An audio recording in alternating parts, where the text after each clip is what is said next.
Hermanos queridos, un abrazo para todos ustedes en el amor de Jesucristo.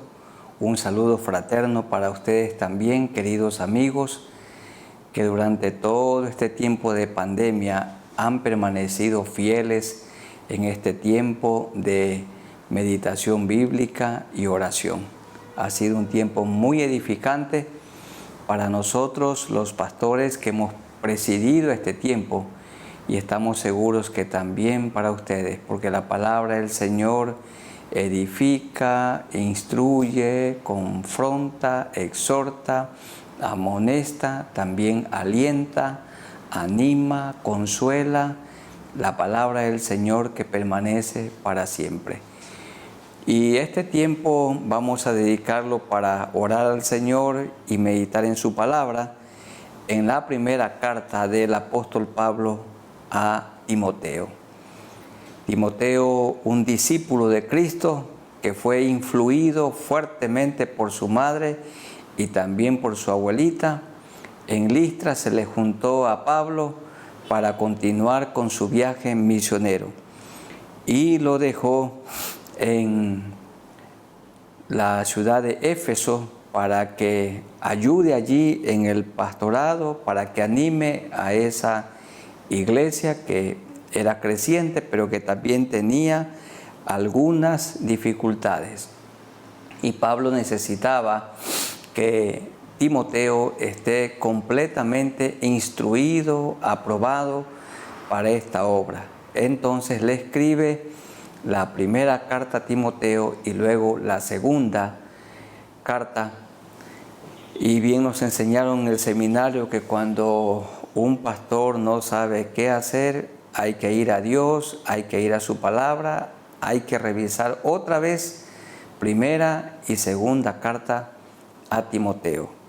Esta carta fue escrita entre el año 62 al 64 después de Cristo, muy probablemente desde Macedonia, esto es Europa, enviada esta carta hacia Asia, donde estaba Timoteo trabajando, liderando la iglesia de Éfeso. Y vamos a meditar y reflexionar bíblicamente en el capítulo 1 de 1 Timoteo. Leamos los versículos 3 al 7.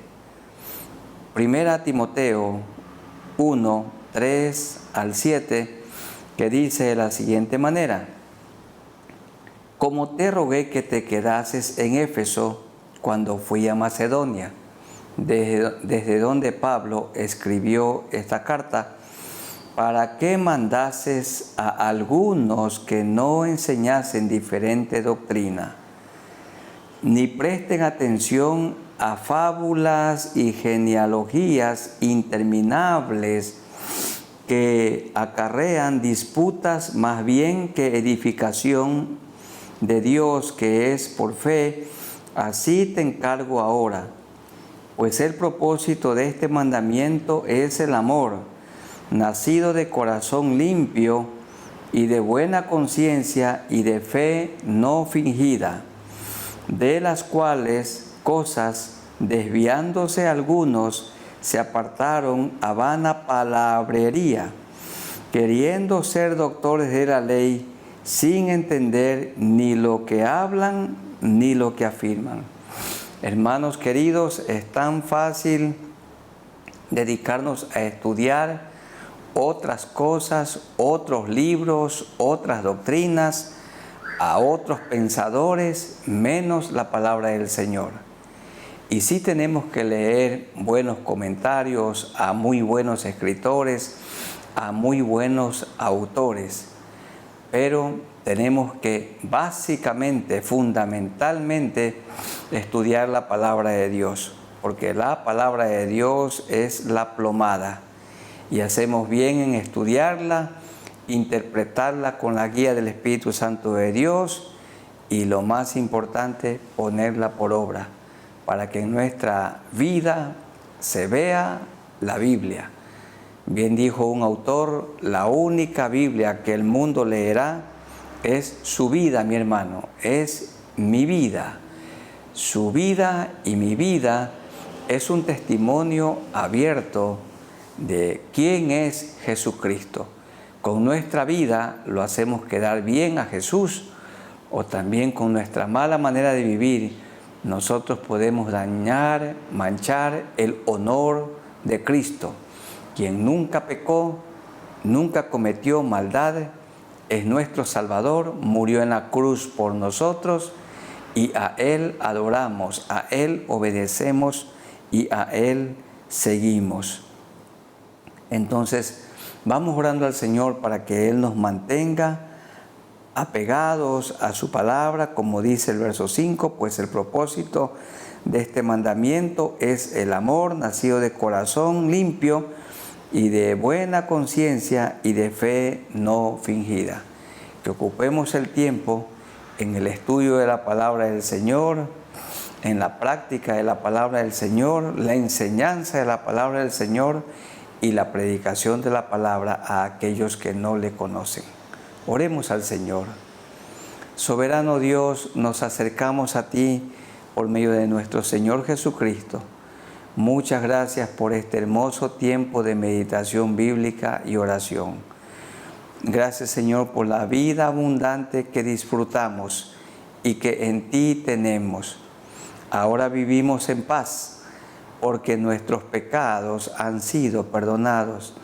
La sangre que Jesucristo derramó en la cruz nos ha limpiado de todo pecado y de toda maldad. Ayúdanos, Señor, y que seamos sabios y que no perdamos el tiempo en conversaciones infructuosas, en temas interminables que no edifican. Siempre, Señor, que estemos participando de un diálogo, de una conversación, tenemos que preguntarnos, ¿esto que estamos hablando aquí es útil? ¿Edifica mi vida? ¿Lleva a que otros tropiecen? ¿Esta conversación le da gloria a Dios? Señor, ayúdanos para que nos enfoquemos en lo que realmente es importante, el estudio de la Biblia, la obediencia de la palabra del Señor o la obediencia a la palabra, la enseñanza a otros creyentes de la palabra de Dios y la predicación de la palabra de Dios. Señor, ayúdanos. Gracias por este hermoso tiempo que nos permites compartir. En el nombre de nuestro Señor Jesucristo. Amén. Sigamos leyendo del capítulo 1, los versículos 8 hasta el 11. Pero sabemos que la ley es buena si uno la usa legítimamente. Conociendo esto, que la ley no fue dada para el justo, sino para los transgresores y desobedientes, para los impíos y pecadores, para los irreverentes y profanos, para los parricidas y matricidas. Parricidas significa aquellos que matan a sus padres, y matricidas aún son tan hostiles, capaz de matar a su madre, matan a sus padres, para los homicidas, para los fornicarios, para los sodomitas, los que tienen toda práctica sexual inmoral, para los secuestradores, para los mentirosos y perjuros, y para cuanto se oponga a la sana doctrina, según el glorioso evangelio del Dios bendito, que a mí me ha sido encomendado. La ley es como una radiografía que muestra en una persona el tumor, pero no lo cura. La ley muestra el pecado, pero no lo quita. ¿Quién quita el pecado? La sangre que Jesucristo derramó en la cruz del Calvario. La ley no quita el pecado. Ninguna persona cumplió, obedeció jamás toda la ley. El único, el Señor Jesucristo. Y cuando le conocemos a Él y le seguimos a Él, cuando Él nos ha perdonado, Él nos mira como si hubiéramos o hubiésemos cumplido la ley, porque somos parte de Él, somos parte de su cuerpo. Entonces tenemos que seguir estudiando la ley, pero no para salvación. La seguimos obedeciendo, porque su palabra es el Antiguo y el Nuevo Testamento. Los 39 libros del Antiguo Testamento y los 27 del Nuevo Testamento. Todos los 66 libros componen la palabra de Dios, esta pequeña biblioteca. Y hacemos bien en estudiarla cada día, en obedecerla, interpretarla con la guía del Espíritu Santo de Dios, enseñarla a los creyentes en el discipulado y predicarla a aquellos que no conocen a Él. Dice el versículo 10, la última parte, para cuanto se oponga a la sana doctrina. ¿Qué es sana doctrina? Sana enseñanza. ¿Y de dónde sale o nace la sana enseñanza? De la palabra del Señor. La palabra del Señor es absoluta. Son verdades espirituales, no son sugerencias para la gente, son verdades espirituales que tienen que ser enseñadas, predicadas y más, tienen que ser obedecidas. Entonces vamos orando al Señor porque hemos sido salvos por gracia y no hemos cumplido la ley, pero en Cristo la hemos cumplido. Él cumplió en nuestro lugar la ley y Él murió en nuestro lugar como nuestro sustituto, derramó su sangre, la que nos ha limpiado de todo pecado y de toda maldad. Y por esto oremos al Señor. Muy amado Dios, te damos gracias por este hermoso tiempo de meditación bíblica y oración. Gracias, Señor, por la ley que ha sido dada. La ley nada más muestra el pecado. La ley es como una radiografía o una tomografía que muestra el tumor, pero no lo sana, no lo quita. Entonces así la ley muestra el pecado, nada más, pero la sangre de Cristo es la que quita el pecado. Y gracias, Señor, porque tú moriste en la cruz tomando nuestro lugar. En este momento te alabamos y te bendecimos, te adoramos, porque tomaste nuestro lugar en la cruz, el justo Cristo por nosotros los injustos, y tu sangre derramada en la cruz nos ha limpiado de todo pecado, de toda maldad, de toda mancha, y ahora disfrutamos de una vida nueva, y por esto te agradecemos. Gracias por nuestros hermanos, gracias por nuestros amigos, que todos vivamos en paz, los que te conocemos, los que nos hemos arrepentido, sabiendo que nuestros pecados han sido perdonados. En el nombre de nuestro Señor Jesucristo. Amén. Del capítulo 1, sigamos leyendo los versículos 12 en adelante. Vamos a leer hasta el 17. Pablo dice, 1 Timoteo 1, 12. Doy gracias al que me fortaleció, a Cristo Jesús nuestro Señor, porque me tuvo por fiel poniéndome en el ministerio. No me puso en el ministerio para que sea fiel, sino porque me tuvo por fiel poniéndome en el ministerio. Él no llama a los capacitados, sino capacita a quienes Él llama. Y Dios llamó a Pablo y lo tuvo por fiel, habiendo sido antes blasfemo, perseguidor e injuriador. Todos nosotros también antes éramos pecadores, pecábamos abiertamente, mas fui recibido a misericordia, porque lo hice por ignorancia, en incredulidad. Pero la gracia de nuestro Señor fue más abundante con la fe y el amor que es en Cristo Jesús. Palabra fiel y digna de ser recibida por todos, que Cristo Jesús vino al mundo para salvar a los pecadores, de los cuales yo soy el primero. Y en estos días de la Navidad estamos celebrando esto, que Cristo Jesús vino al mundo para salvar a los pecadores. Y cuando el ángel anunció, dijo que os ha nacido hoy en la ciudad de David un Salvador, que es Cristo el Señor, un Salvador. En estos días estamos celebrando, y cada día debería ser una celebración, la encarnación. Dice San Juan 1, el Verbo se hizo carne. Dios, el único Dios verdadero, vino a la tierra en la persona del Señor Jesucristo. El único Dios verdadero se encarnó, tomó forma humana. El único Dios verdadero se hizo como uno de nosotros, completamente hombre, pero también completamente Dios. Nunca pecó, nunca cometió maldades.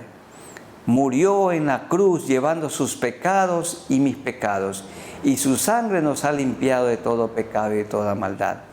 Y la persona que pone toda su fe, su confianza en Jesucristo, recibe el perdón de pecados y la vida eterna. Qué hermoso el verso 5. Palabra fiel y digna de ser recibida por todos.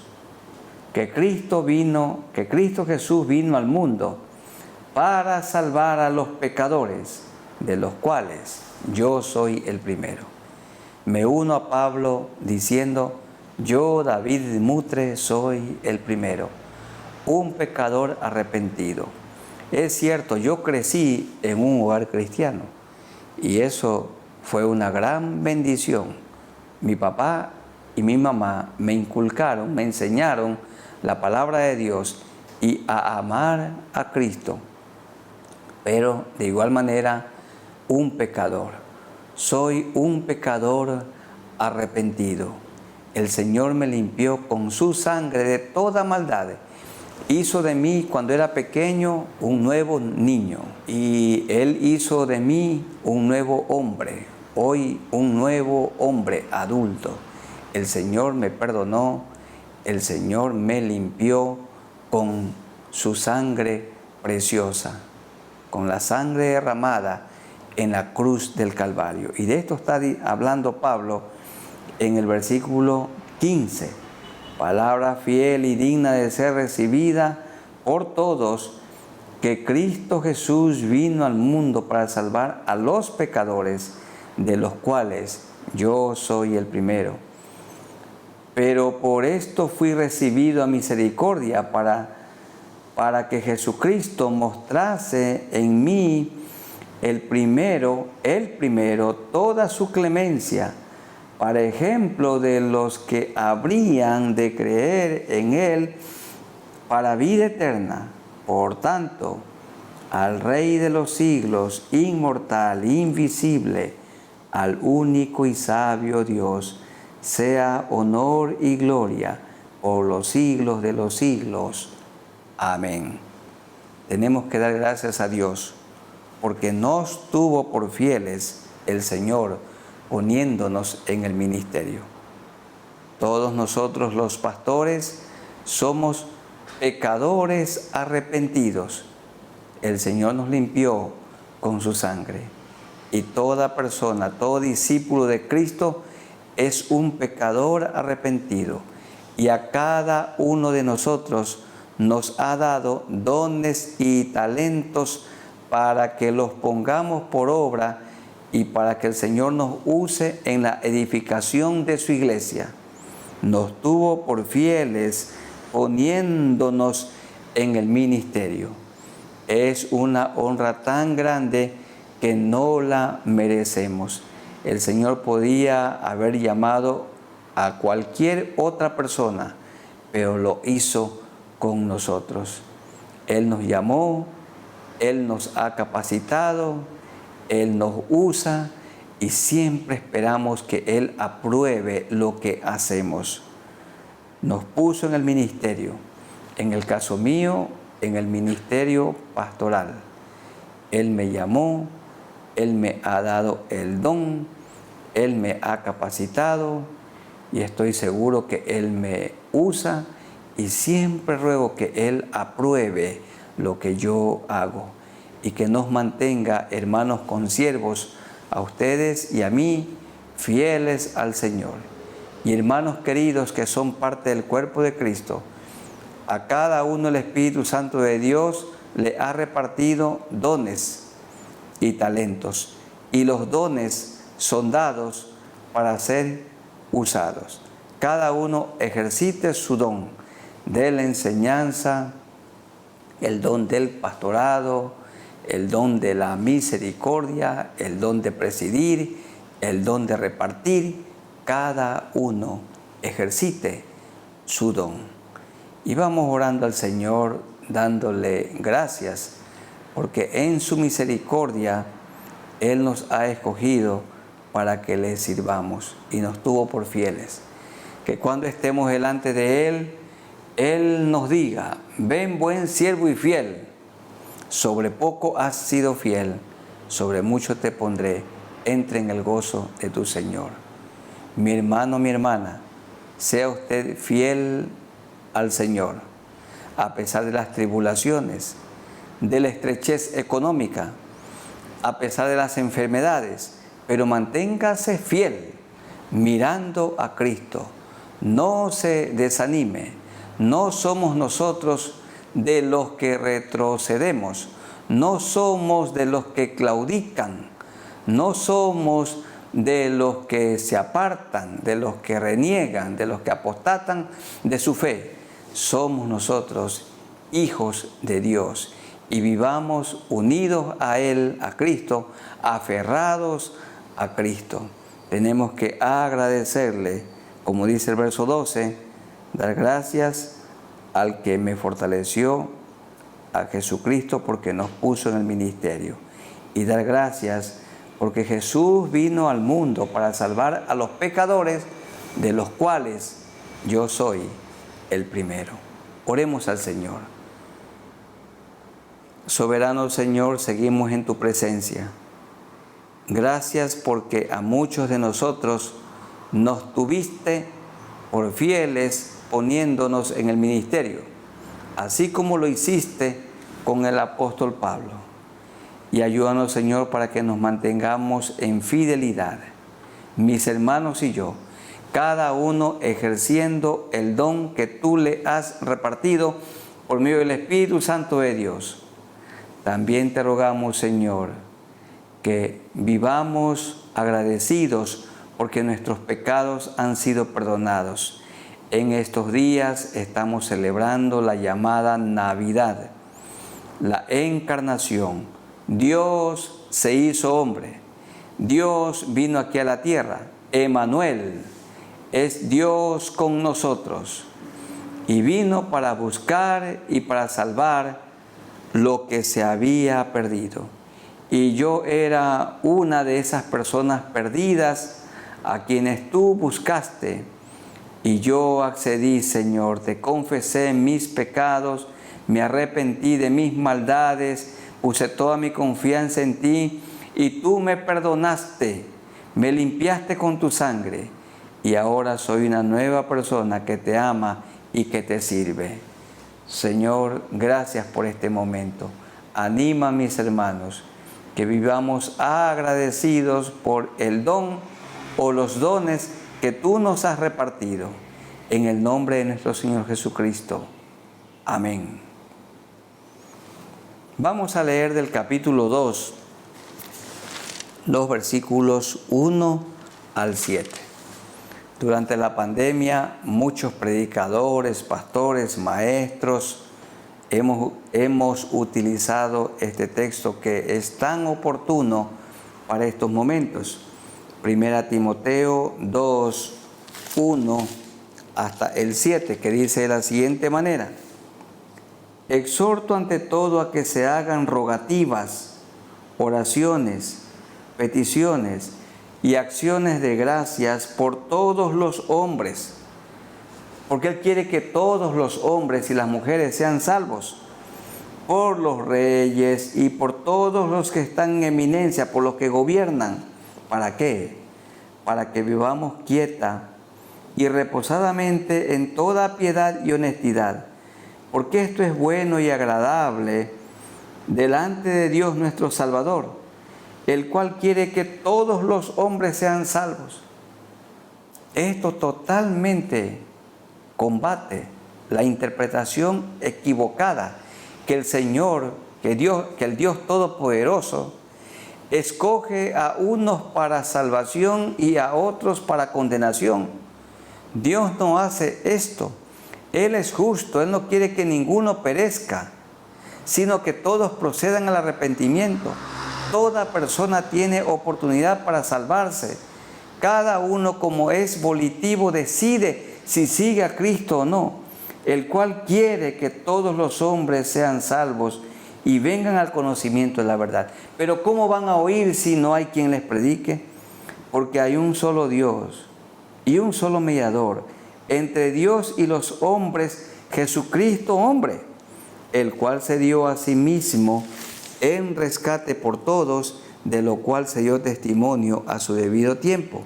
Para esto yo fui constituido predicador y apóstol, digo verdad en Cristo, no miento, y maestro de los gentiles en fe y en verdad. ¿Para qué quiere el Señor que oremos? ¿Para qué quería Pablo que nosotros hagamos rogativas, oraciones, peticiones y acciones de gracia por todos los hombres? Para que vivamos reposadamente y para que las autoridades que están perdidas y no se han arrepentido y no conocen a Dios, lo puedan conocer como el único Salvador. Vamos inclinando nuestros rostros y oremos al Señor. Señor, tu palabra dice que se hagan rogativas, oraciones, peticiones y acciones de gracias por todos los hombres, comenzando con los que presiden un país, los presidentes y todas las autoridades. ¿Para qué? Para que vengan al conocimiento de la verdad. ¿Y cómo van a creer si no hay quien les predique? Señor, oramos por ellos, para que se arrepientan de sus maldades y tengan un actuar diferente del que lo hacen. Señor, que te puedan buscar antes que sea demasiado tarde. Queridos amigos, la sangre de Cristo limpia todo pecado. En este momento usted puede recibir el perdón, la vida nueva, la vida eterna. Dígale al Señor, Señor, dígale esto en su mente y corazón, Señor, perdóname todos mis pecados. Me arrepiento de lo malo que he hecho. Con tu sangre que derramaste en la cruz, limpia mi vida, limpia mi corazón, limpia mi alma de toda mancha, de todo pecado, de toda maldad. Dame tu Santo Espíritu y ayúdame a vivir una vida nueva, una vida agradable delante de ti, que yo me pueda congregar con mis hermanos en la fe. Gracias por esta salvación tan grande que de ti hemos recibido.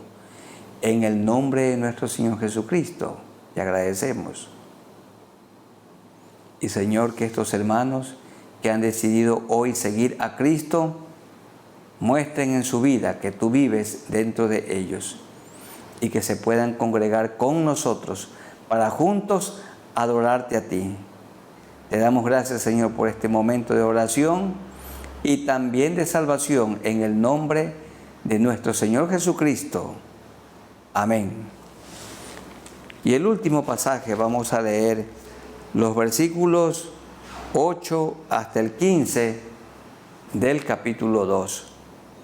Es uno de los pasajes muy fáciles de pasar por encima y no profundizar. Se ha prestado para muchas interpretaciones, pero la palabra del Señor tiene una sola interpretación, dirigida por el Maestro, que es el Espíritu Santo de Dios.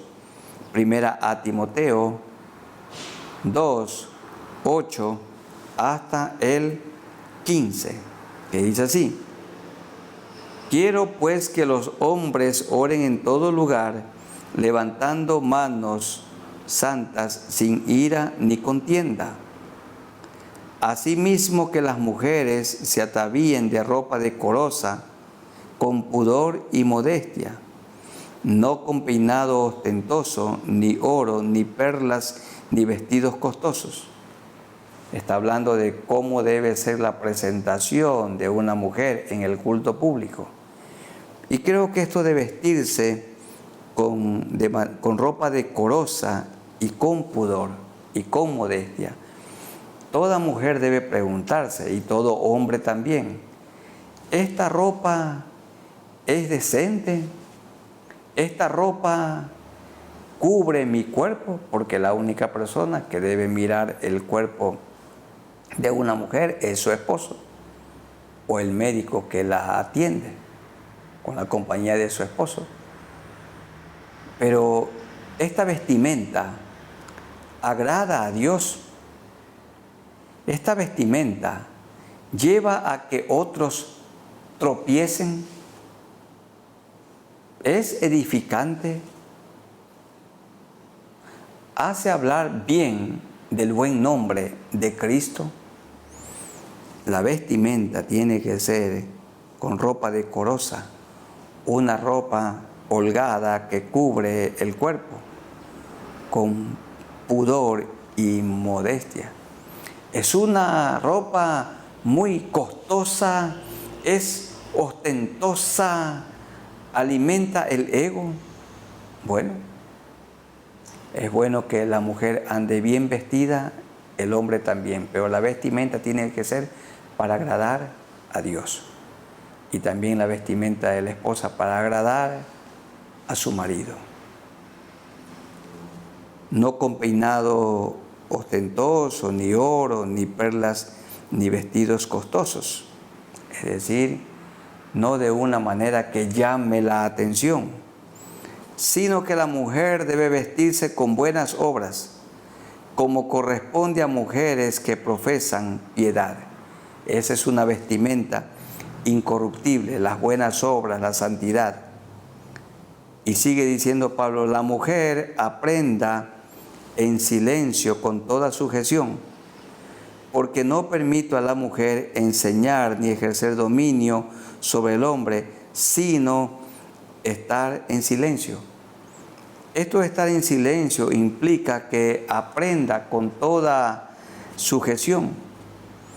No está aquí Pablo impidiendo que la mujer ore o que la mujer enseñe, de ninguna manera, sino que siempre la enseñanza esté bajo la supervisión de las personas a quienes Dios ha puesto como cabeza.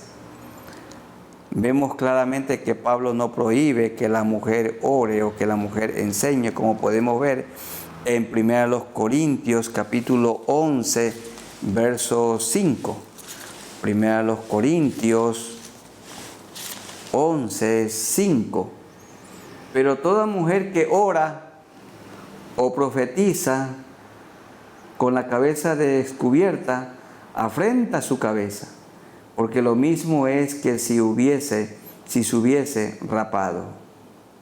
Entonces, pero toda mujer que ora o profetiza, orar y profetizar tiene que ver con hablar, contar las maravillas de Dios, como sucedió en Hechos 2, que hombres y mujeres hablaban las maravillas de Dios. Entonces la mujer aprende en silencio, tiene que ver con lo que dice Efesios 5, 23 y 24. Efesios 5, 23 y 24, dice así: porque el marido es cabeza de la mujer, así como Cristo es cabeza de la iglesia, la cual es su cuerpo y Él es su Salvador. Así que como la iglesia está sujeta a Cristo, así también las casadas lo estén a sus maridos en todo. La sumisión no tiene que ver con habilidades y destrezas. Sumisión no es inferioridad, no es guardar silencio. Sumisión tiene que ver con respetar a aquella persona que Dios ha puesto al frente quien no es superior, ni tampoco la mujer es inferior, solamente con roles diferentes. Lo que Pablo aquí está diciendo es que en la iglesia del Señor, Él es el dueño, Él es la cabeza, y Él ha puesto pastores para que cuiden su rebaño. Y por supuesto que en ese cuidado los hombres y mujeres son importantes, las mujeres son importantes en el cuidado del rebaño, porque no permito a la mujer enseñar ni ejercer dominio sobre el hombre, sino estar en silencio. Allí en silencio es a mantener la sujeción. La doctrina que ellas pueden enseñar siempre debe ser una doctrina que ha sido enseñada, explicada por los hombres, en este caso por el pastor que está al frente de la congregación, y las mujeres enseñan esa doctrina que han aprendido y que está siempre bajo la supervisión de la persona que Dios ha puesto al frente para presidir. Porque no permito a la mujer enseñar ni ejercer dominio sobre el hombre, sino estar en silencio, que aprenda la sujeción. La mujer no tiene el rol de presidir. Dios puso al hombre como cabeza. Y por esto mismo, miren, Eva pecó primero, pero Dios le llamó la atención en primer lugar a Adán y no a Eva. Le dijo: ¿dónde estás tú? ¿Comiste del árbol que te ordené que no comieses? Entonces él es el responsable y se culpa de la caída a Adán, porque él como cabeza del hogar no cuidó de su esposa, porque Adán fue formado primero, después Eva, y Adán no fue engañado, sino que la mujer, siendo engañada, incurrió en transgresión. Notamos que sí hay diferencia de roles, pero se salvará engendrando hijos si permaneciera en fe, amor y santificación con modestia.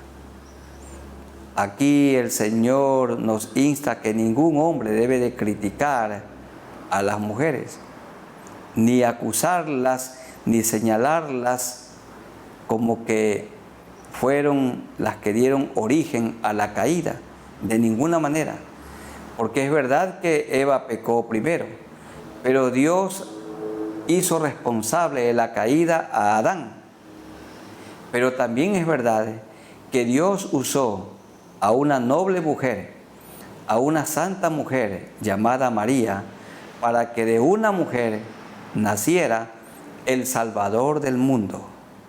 Por esto dice: pero se salvará engendrando hijos. Quiere decir que una tarea importantísima es como la de María y José, la de María, que cuidaba de su pequeño niño, Jesús, y le instruía en la palabra del Señor. Se salvará engendrando hijos si permaneciera en fe, amor y santificación con modestia. Entonces, una mujer santa, irreprensible, una mujer que tiene fe, se dedica a la formación espiritual de sus hijos. Pablo dice: como la nodriza, como la madre cuida de sus hijos, así Pablo había cuidado de la iglesia. Son bendecidas y alabadas las mujeres que se dedican a cuidar su hogar, a cuidar a sus hijos, a formar a Cristo en la vida de ellos, como lo hizo la noble mujer, la virtuosa María, la madre de Jesús. Que ninguno critique, ataque, rebaje a las mujeres, porque tenemos el mismo valor delante del Señor. Nosotros los hombres predicamos, las mujeres también. Nosotros aconsejamos, ellas también. Nosotros enseñamos, ellas también. Lo que aquí Pablo está diciendo es que toda enseñanza, todo ministerio siempre lo hagan bajo la supervisión del Espíritu Santo de Dios y bajo la palabra que ha sido enseñada por los hombres. Que haya sujeción, porque Dios ha puesto al hombre como cabeza del hogar y también Él, que es el dueño de la iglesia, ha puesto al frente a un pastor como cabeza, como alguien que preside y los demás sujetándose a ese liderazgo. Y la persona que se sujeta no significa que es inferior, esto implica que es obediente. Jesús como hijo no era inferior al Padre, sencillamente obediente a su Padre. Y Él dijo, mi Padre y yo uno somos, como también dice el esposo, mi esposa y yo uno somos, serán una sola carne. Ninguno inferior ni superior, solamente con roles diferentes. Y esto es lo que Pablo enseña aquí en 1 Timoteo 2, 9 al 15. Oremos al Señor para que cada uno cumplamos con nuestro rol. Señor, muchas gracias por los roles, por los deberes, las responsabilidades que tú nos has asignado a los hombres y también a las mujeres. Sí son roles diferentes. No hay duda que hay unas labores solamente para las mujeres y para los hombres. Y cada uno en el hogar cumple su rol. También en la iglesia. Entonces son las mujeres las que tienen la bendición de quedar embarazadas. Las mujeres son las que dan a luz. Y este es un rol diferente al del hombre. Y también, Señor, en lo que tiene que ver con la iglesia, tú has puesto al hombre como cabeza. Y la cabeza no es la que manda. La cabeza dirige con amor. Así como el hombre dirige con amor su hogar, así el pastor dirige con amor una iglesia, un rebaño que le pertenece a Cristo, porque por el rebaño Cristo murió.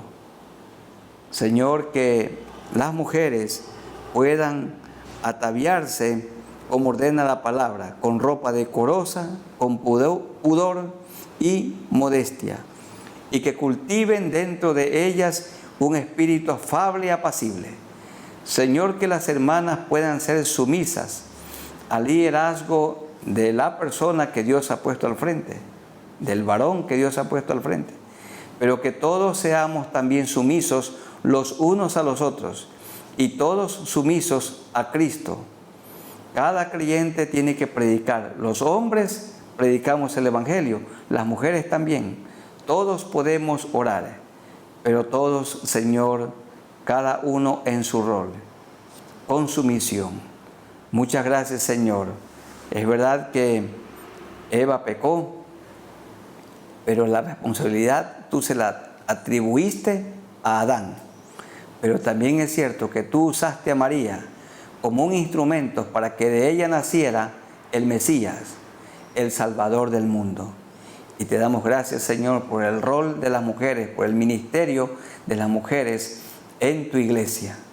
Señor, que cada uno pueda ocupar su lugar, para que haya armonía, para que haya paz. Muchas gracias por este momento. Bendice a los cónyuges, bendice a los hijos. Oramos, Señor, para que pongas tu mano sanadora sobre los que están enfermos. También oramos, Señor, para que tú ayudes a los que no tienen trabajo y puedan hallar un empleo. Y aquellos que tienen deudas, Señor, que muy pronto tengan tranquilidad económica y puedan tener la libertad financiera.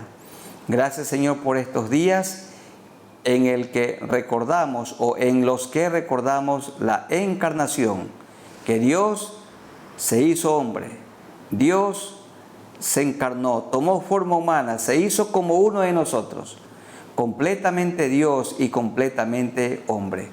Y muchas gracias, Señor, porque tú viniste a buscar y a salvar lo que se había perdido y moriste por nosotros en la cruz, derramaste tu sangre preciosa, resucitaste al tercer día y vives hoy a la diestra del Padre Dios intercediendo por nosotros. Y muchas gracias por el Espíritu de Dios que vive dentro de nosotros desde el día que nos arrepentimos. Que tengamos un gratísimo tiempo de Navidad y en este fin de año, amándote a ti, adorándote a ti y en comunión con otros. En el nombre de nuestro Señor Jesucristo. Amén. Queridos hermanos y amigos, que el Señor los bendiga. Un abrazo para todos ustedes en el amor de Jesucristo. Que disfrutemos de la divina presencia de Cristo en nosotros, en nuestro hogar, en su iglesia, en esta Navidad y en este fin de año. Abrazo y saludos para todos. Amén.